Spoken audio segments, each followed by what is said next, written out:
O Zevs qardaşınla bir yerdə milləti dağıtdı, atdı, dağıtdı. İndi Rusiyadadır bildiyim qədərilə. Oradan da qumar təşkil eləyir, nə eləyir?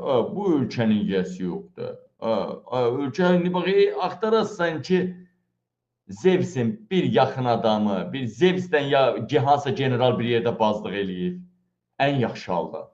Ya hansısa bir dalında duran bir banda dedə bir mavin var, ya hardasa. Yoxsa bu adamı Moskvada belə bunu rahat buraxmaz. Cəmaatın birinə 5000-3000 borcu olanda qulağından tutdurup dünyanın harasında da olsa mənim hələ heç borcum yox idi mən. Pulları vermişəm, adını da buradan demişəm kimə vermişəm. Həll olunmayan işlər. Mən Almaniyada belə bunun hesabatını verdim. Hələ bu qədər siyasi fəaliyyətimlə, bu qədər ölüm təhlükəsi altında olan onun hesabatını verdim.